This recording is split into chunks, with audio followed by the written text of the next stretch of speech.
سوائے ابلیس کے، اس نے تکبر کیا، اللہ کے حکم کو خلاف حکمت قرار دیا، کہنے لگا میں کیوں سجدہ کروں، اس کو تو مٹی سے پیدا کیا اور مجھے آگ سے، میں اس سے بہتر ہوں، میں اسے سجدہ کیوں کروں۔ تکبر میں آ گیا، اللہ کے حکم کی نافرمانی کی اور اللہ کے حکم کو خلاف حکمت قرار دیا۔ کان من الجن، وہ جنات میں سے تھا، لیکن اس نے اتنی عبادت کی تھی کہ وہ فرشتوں میں رہنے لگا اور طاؤس الملائکہ اس کا لقب پڑ گیا۔ لیکن ففسق عن امر ربی، وہ اپنے رب کے حکم سے نکل گیا، فسق نکل گیا۔ فاسق کو بھی فاسق اسی لیے کہتے ہیں کہ وہ اللہ تعالیٰ کے حکم میں سے نکل رہا ہوتا، نافرمانی کر رہا ہوتا۔ تو حق تعالیٰ شان ہمیں متوجہ کر کے کہتے ہیں، فرماتے ہیں فَتَتَّخِذُونَهُ وَذُرِّيَّتَهُ أَوْلِيَاءَ، وہ جو ابلیس جس نے سجدہ کرنے سے انکار کیا اور آدم کو جنت سے نکلوایا، کیا تم اس کو اور اس کی ذریت کو، اس کی نسل کو، اس کی اولاد کو دوست بناتے ہو من دونی، مجھے چھوڑ کر، وَهُمْ لَكُمْ عَدُوٌّ، جبکہ وہ تمہارے دشمن، وہ تمہارے دشمن۔ ابلیس اپنی اولاد کی بڑی تربیت کرتا ہے اور اس کا تخت سمندر پر لگتا ہے، اور یہ اپنی اولاد کو بہت سمجھاتا ہے کہ کیسے کیسے حربوں سے کس کس طریقے سے آدم علیہ السلام کی اولاد کو گمراہ کرنا ہے، کیسے ان کو لڑوانا ہے، کیسے انہیں ہدایت سے دور کرنا ہے اور کیسے انہیں جہنم کا مستحق بنانا ہے۔ اور اس کی بے شمار اولاد ہے، یہ انڈے دیتا ہے اور انڈوں سے اس کی اولاد پیدا ہوتی ہے۔ اور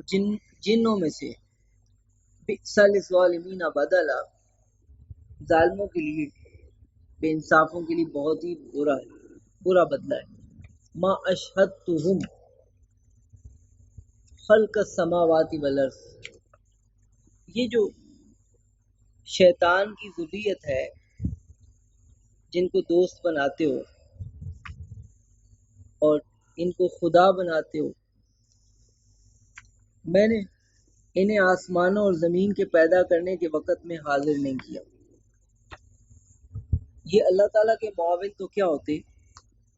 اور یہ آسمان اور زمین میں سے کچھ پیدا کرنے کے قابل تو کیا ہوتے، یہ تو آسمان اور زمین کی تخلیق کے وقت میں حاضر بھی نہیں کیے گئے، ان کو تو یہاں پہ بلایا بھی نہیں گیا جس وقت آسمان اور زمین کو پیدا کیا جا رہا تھا۔ بلا خلق انفسہم، اور نہ ان کی اپنی پیدائش کے وقت میں نے انہیں حاضر کیا، وما کنت متخذ المضلین عضدا، اور نہ ہی میں بہکانے والوں کو اپنا معاون بناتا ہوں۔ اگر میں نے کسی کے ذمے کوئی کام سپرد کرنا ہو تو میرے پاس فرشتے ہیں، میرے فرما بردار، اسرائیل کو کچھ کام سپرد کر دیا، میکائیل کو کچھ، اسرافیل کو کچھ، جبرائیل کو کچھ، اور عرش کو اٹھانے والے فرشتوں کے ذمہ کچھ اور کام لگا دیے، دیگر فرشتوں کے ذمہ کچھ اور کام لگا دیے۔ تو اللہ تعالیٰ فرشتوں کے سپرد کام کرتے ہیں، لیکن گمراہ کرنے والوں کو اپنا معاون اور مددگار نہیں بناتے۔ اور اللہ تعالیٰ کو کسی سے کام کروانے کی کوئی ضرورت نہیں، بلکہ اللہ تعالیٰ نے ایک نظام بنایا، یہ ایک نظام بنایا ہے۔ جیسے دنیا کو اللہ تعالیٰ نے دارالاسباب بنایا، اسی طرح سے ان چیزوں کو بھی کچھ اپنے بندوں کے ساتھ جوڑ دیا، وہ فرشتوں میں سے ہیں، فرشتوں میں سے۔ باقی اللہ تعالیٰ کو کسی کی کوئی ضرورت نہیں، سارے کے سارے اس کے بندے ہیں اور اس کے محتاج ہیں، اور وہ کسی کا محتاج نہیں۔ وہ تنہا سب کچھ کر سکتا ہے، اور سارے کے سارے مل کر اس کی اجازت اور اس کی رضا کے بغیر کچھ بھی نہیں کر سکتے، اس کے حکم کے بغیر کچھ بھی نہیں کر سکتے۔ نہ اسرائیل کچھ کر سکتے ہیں، نہ اسرافیل کچھ کر سکتے ہیں، نہ میکائیل کچھ کر سکتے ہیں، نہ جبرائیل کچھ کر سکتے ہیں، کوئی بھی کچھ نہیں کر سکتا اللہ کی اذن اور اللہ کی اجازت کے بغیر۔ وَيَوْمَ يَقُولُ نَادُوا شُرَكَائِيَ الَّذِينَ زَعَمْتُمْ، اور جس دن اللہ تعالیٰ فرمائے گا پکارو میرے شرکا کو جن کو تم گمان کرتے تھے خدا سمجھتے تھے، بتاؤ وہ انہیں بلائیں گے، فلم یستجیبوا لہم، اور ان کے جو بت ہوں گے، جو ان کے باطل معبود ہوں گے، وہ ان کو کوئی جواب نہیں دیں، فلم یستجیبوا لہم وجعلنا بینہم موبقا، اور ہم ان کے درمیان میں آڑ ڈال دیں گے، ایک رکاوٹ کھڑی کر دیں گے، برأ المجرمون النار، دوسری طرف مجرم لوگ آگ کو دیکھیں گے، فظنوا انہم مواقعوہا، اور انہیں یقین ہو جائے گا کہ وہ اس میں گرنے والے، فلم یجدوا عنہا مصرفا، اور وہ اس سے بالکل راستہ بھی بدل نہیں سکیں گے۔ تو قیامت کے دن ان کے اور بتوں کے درمیان آڑ کھڑی کر دی جائے گی، اور ایک موقع وہ بھی ہوگا جس وقت ان کے جو بت ہوں گے وہ ان کی عبادت کا انکار کریں گے، اور جب یہ دیکھیں گے کہ یہ ہماری عبادت کا انکار کر رہے ہیں تو یہ بھی پھر برات کریں گے، برات کا اظہار کریں گے، ہم ان کی عبادت نہیں کیا کرتے تھے، لیکن بات بن نہیں پائے اور انہیں کچھ فائدہ نہیں ہوگا اور ان کو جہنم میں ڈال دیا جائے گا۔ تو یہ رکوع نمبر 7 مکمل ہوا، آیت نمبر 53 تک ہو گیا۔ وآخر دعوانا الحمدللہ رب العالمین۔